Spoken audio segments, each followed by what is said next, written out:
अनुभवहीनता कम अंदाजा मत कीजिए, अनुभवहीनता मत समझिए, उसके पीछे काफ़ी सौभाग्य रहता है। उनका अनुकरण कीजिए बस है।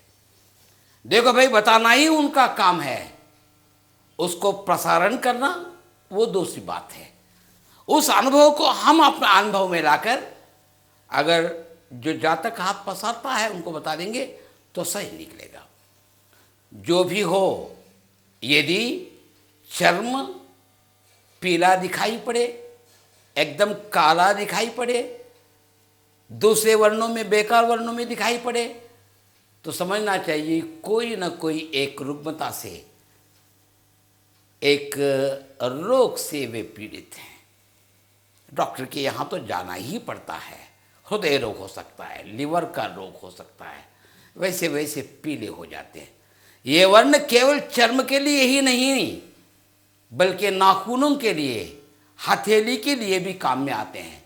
तो इसलिए सामुद्रिक शास्त्र वर्ण भरित भी है कि वर्णों के आधार। एक समय कैसा खाना खाते थे हम प्राचीन काल में कि हरी पत्रोली में, सहज पत्रोलियों में, पत्रोली में खाना परोसते थे। एक एक ग्रह का एक एक रंग है, एक का बुध रंग है। सफ़ेद खाना शुक्र का ले लेंगे और एकदम पीला दाल हम पकाते हैं गुरु का, यानी नवग्रहों के वर्ण मिले हुए रहते थे। तो वैसा खाना खाते थे हम और स्वस्थ भी रहते थे। इस बुढ़ापे में अगर स्वस्थ रहते हैं तो इसका मतलब है कि हम लोग ग्रहों के अनुकूल, सृष्टि के अनुकूल, प्रकृति के अनुकूल चल रहे हैं। 12-1 बजे सो रहे हैं टीवी देख देख कर, 8 बजे 9 बजे उठ रहे हैं, तब ब्रश डाल रहे हैं, प्रकृति के विरुद्ध चल रहे हैं। रोगी क्यों नहीं बनते? जहाँ तक हो सके प्रकृतिबद्ध रहने का प्रयत्न कीजिए। अगर कृत्रिमता को स्थान दे देंगे, अपने विचारों को ही बिना जानबूझे ही काम कर देंगे, तो उसका प्रभाव सहज ही मनुष्यों पर होता रहता है। केवल चर्म के लिए ही वर्ण नहीं है, बल्कि रोम के लिए भी है।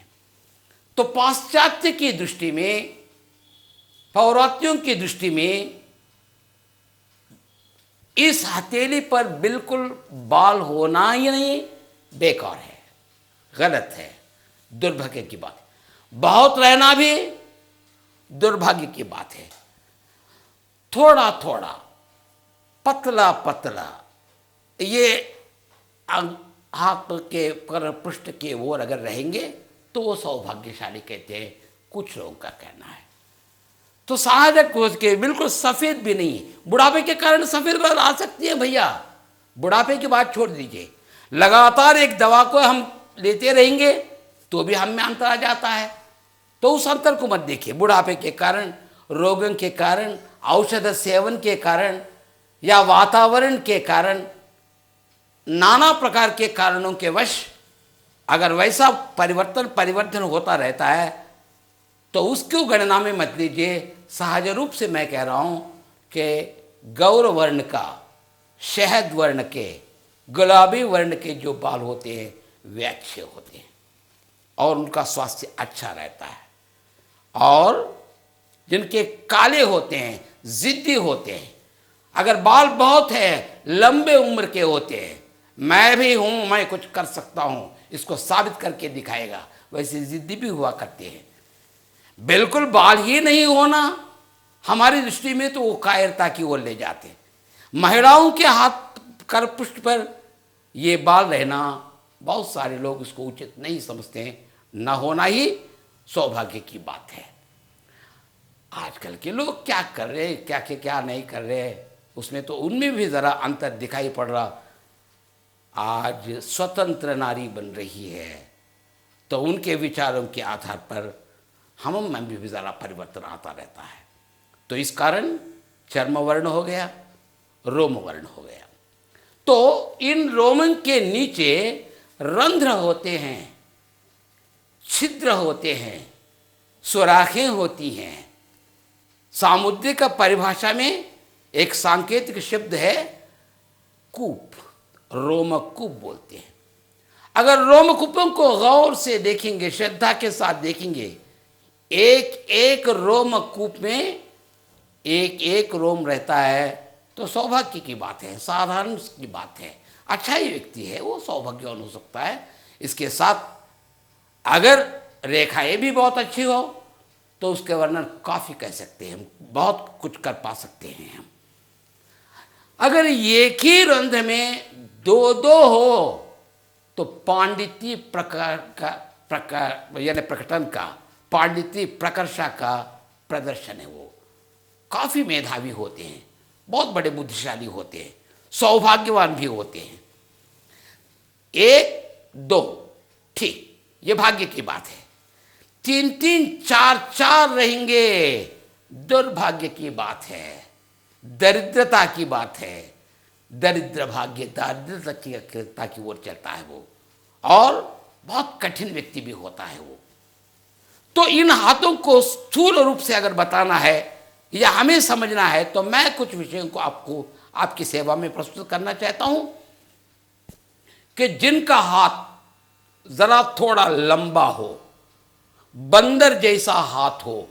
बंदर जैसा हाथ का मतलब पूरे अंगुलियों को एक साथ मिलाकर रखेंगे तो उसकी चौड़ाई और कंकड़ रेखाओं के पास जो हाथ का रेखा है उसकी चौड़ाई बराबर होकर जरा हाथ लंबा होता हो तो उसको बंदर का हाथ कहते हैं।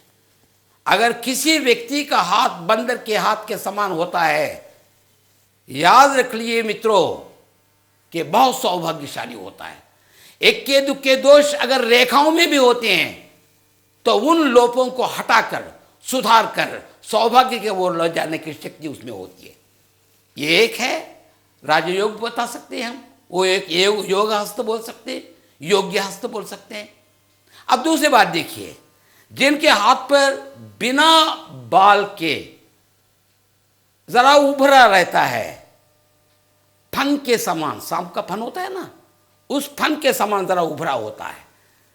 भाई चाकर ऐसा उभरा नहीं बनाना, सहज रूप से उभरा रहना चाहिए। किसी टेबल पर रख देंगे, किसी पीठ पर रख देंगे तो बराबर जरा ये ऊंचा दिखाई पड़ा तो वो भी राजयोग की बात होती है। उतना ही नहीं, बालों के बारे में मैंने बताया तो अंगुलियों की जो अंगुलियां होती हैं करपृष्ठ की ओर, तो ये पहला पर्व, दूसरा पर्व, तीसरे पर्व में यानी जो हाथ से जुड़ा है वहां बहुत सारे लोगों को इन चारों उंगलियों पर बाल दिखाई पड़ते हैं, अच्छी तरह से दिखाई पड़ते हैं। स्पर्श करने से हम अनुभव कर सकते हैं कि यहां बाल है करके। अगर ऐसे बाल अंगूठे के इस पर्व पर दिखाई पड़ेंगे तो विश्वास कीजिए वो साम्राट का योग है, कोई शक नहीं हमको। उतना ही नहीं, नाखूनों की बात मैंने बता दिया तो ये नाखून इस अंगूठे का, अंगुष्ठ का एक नाखून का एक छोटा सा टुकड़ा, एक भाग जन्म से ही टूटा रहता है, जन्म से ही बनता नहीं हो। वैसा हो तो भी सौभाग्य की बात है। ये योग्य और योग हस्त कहलाया जाता है वो। तो काफी भाग्यवान होता है। रेखाओं में इक्के दुक्के दोष भी रहेंगे तो उसको संभाल सकते हैं, आराम के साथ देख सकते कि प्रकट कर दीजिए कि आपका भाग्य अच्छा रहेगा कि इन लक्षणों को देखकर, जैसे फन, बंदर, नाखून टूटा हो और यहाँ बाल हो तो बता सकते हैं। इसके अलावा, इसके अतिरिक्त कंकण रेखाएं इधर होती हैं, मणिबंध की ओर, करतल की ओर रहते हैं। अगर यही कंकण रेखाएं करपृष्ठ की ओर भी अगर प्रकट होते हैं, दिखाई होते हैं तो समझिए कि वो साम्राट योग कहा जाता है। बहुत ऊंचे दर्जे के लोग होते हैं। किंतु बंधु बुढ़ापे के कारण नहीं, बुढ़ापे के कारण आ सकते हैं। चर्म ढीला हो जाता है तो दिखाई पड़ता है, रोगी है तो दिखाई पड़ता है, गर्मी प्रांत में है, बहुत ठंडकी गिरने वाले प्रांत में है तो उनको भी दिखाई पड़ता है। निरंतर औषध सेवन जो करने वाले होते हैं उनको भी कभी कभी दिखाई पड़ती है। तो इनके बाजू में रखेगा। सहज रूप से ही, जन्म से ही अगर उनकी कंकड़ रेखाएं करपृष्ठ की ओर हो जाए तो समझे कि वो साम्राट योग है। चाहे बहुत सारे दोष भी अगर हथेली में न मिलते हो रेखाओं के आधार पर तो वो सूर्य पूरे मुड़ जाएंगे और राजयोग की ओर चलने की शक्ति सामर्थ्य उस हाथ में होता है। ये राजा मुद्रिकाओं को यानी राजा योगों के बारे में, सौभाग्य के बारे में इस विषय में कहा गया है। कर्म विभाग के अंतर्गत जिन सौष्ठवों को हमने देखा कि भौतिक सौष्ठवों को देखा, भौतिक सौष्ठवों को मैं थोड़ा बहुत बता ही दिया। तो उसके बाद चर्म सौष्ठव के बारे में बता दिया, चर्म के वर्ण के सौष्ठवों के बारे में भी बता दिया, रोम सौष्ठव के बारे में भी लगभग पूरा शास्त्र तो को आपके सामने तो प्रस्तुत नहीं कर सकता हूँ, क्योंकि थोड़े समय, अरे भाई हम सिंधु को बिंदु में भरना है, बिंदुओं से ही सिंधु बनता है, इसमें कोई शक नहीं। मगर हमें चाहिए कि कम अवधि में ज़्यादा ज्ञान प्रदान करने, सिंधु को बिंदु में भरना ही अब मेरा काम रहा। तो ये बहुत संक्षिप्त रूप से उनके बारे में बताया गया। तो भौतिक सौष्ठव, चर्म सौष्ठव, वर्ण सौष्ठव, रोम सौष्ठव, उसके तदनंतर नख सौष्ठव के बारे में, नाखून। भाई आईने के सामने हम खड़े हो जाएंगे तो रूप लावण्य दिखाई पड़ता है। जिस प्रकार हमारे रूप सौष्ठव को देखने के लिए आईने की जरूरत पड़ती है, हम कैसे स्वभाव वाले हैं, ये जीवित सामग्री है। देखिए वायुमंडल में जो विद्युत शक्ति बनी रहती है, उसको ग्रहण करके निरंतर मनुष्य जब तक जीवित रहता है तब तक ये नाखून तो बढ़ते रहते, उसको काटना पड़ता है। यानी जीवन शक्ति उसमें है। ये शक्ति कहाँ से आती है? जीवन शक्ति वायुमंडल से ये नाखून स्वीकार करते। दूसरी बात में अगर बताना है तो हृदय के ही एक छोटे छोटे विभाग होते हैं। आईने में जिस प्रकार हम अपने रूप लावण्य को देखते हैं, ते रोगों के विषय में, स्वभाव के विषय में, स्वभाव लावण्य, रोग विषयों को हम अपने नाखून में देख सकते हैं।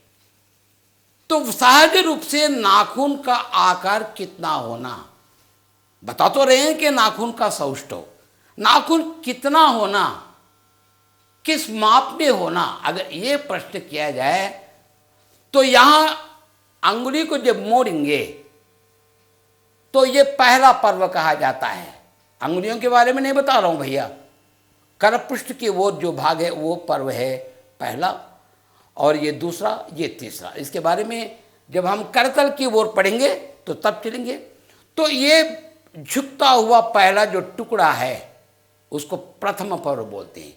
प्रथम पर्व में नाखून की ओर अगर हम देखेंगे, नाखून लगभग 50% का हो, लगभग आधा हो, सुंदर हो, सहज हो, सजीव हो, निरंतर बढ़ते रहते हो, इसका ये रूप लावण्य है।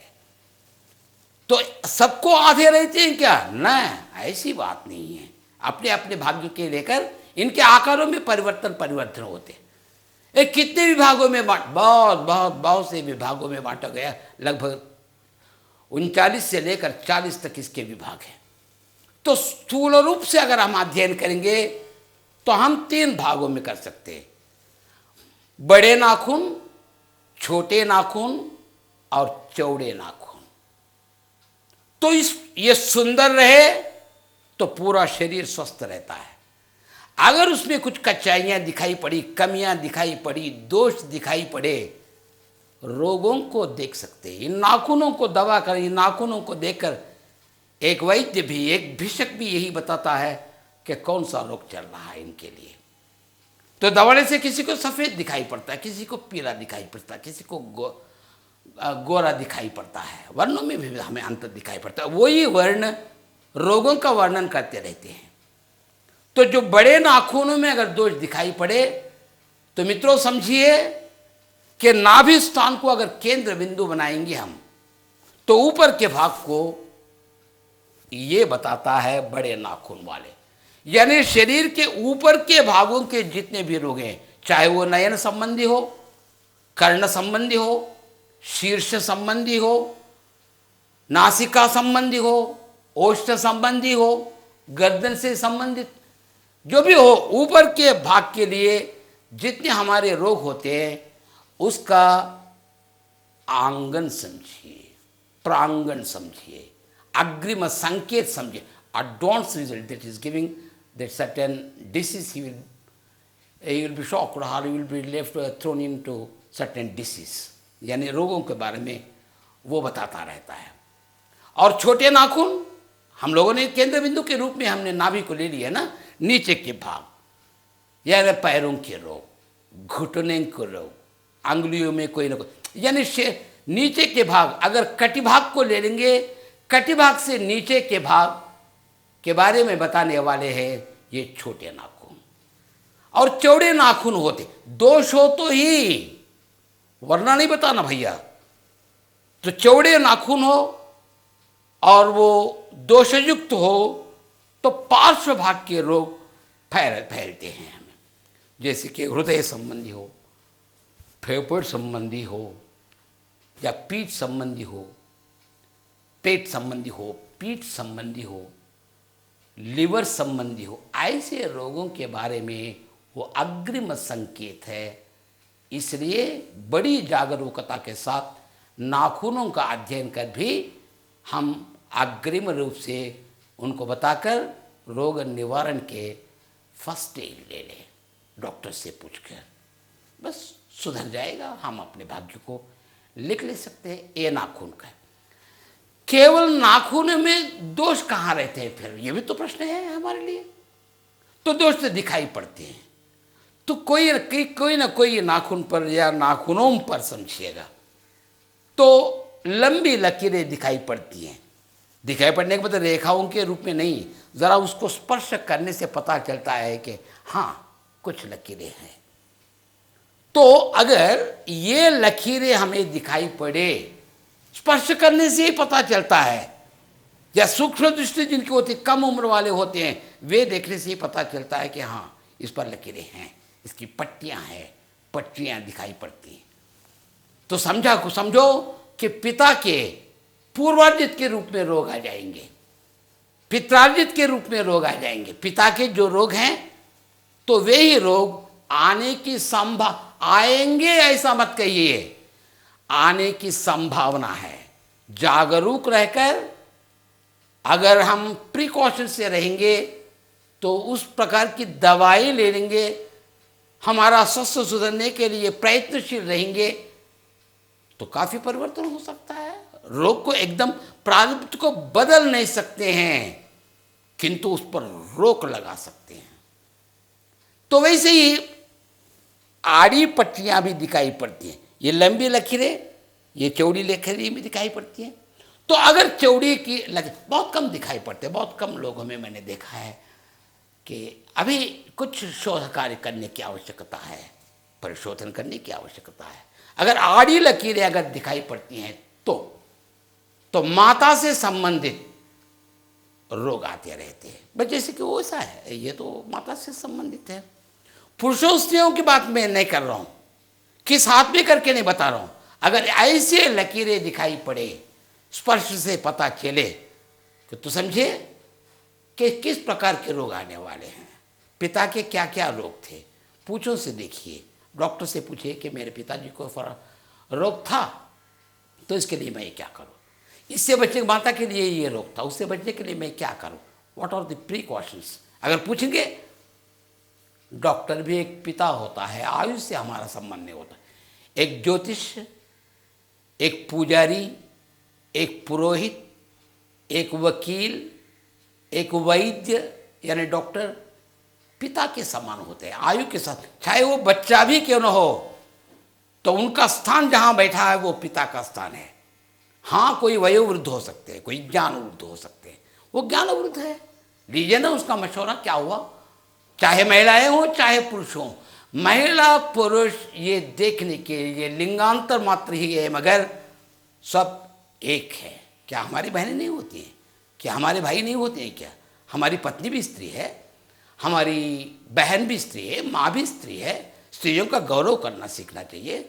मैं अगर पुरुष व्यक्ति से ये पूछूं तो क्या समझेगा करके हिचकिचाने की कोई ज़रूरत नहीं, आराम के साथ पूछ सकते हैं कि जब वे वैद्य करते हैं उस सीट पर बैठे रहते हैं, वो पिता ही होते हैं, दूसरे होते ही नहीं। तो उस तरह से एक चिकित्सक से जान कर, पूछताछ कर, अगर हम कुछ चिकित्सा ले लेंगे, औषध ले लेंगे, तो प्रारब्ध को भी हम सौभाग्यवान, सौभाग्यशील बना सकते हैं उसको।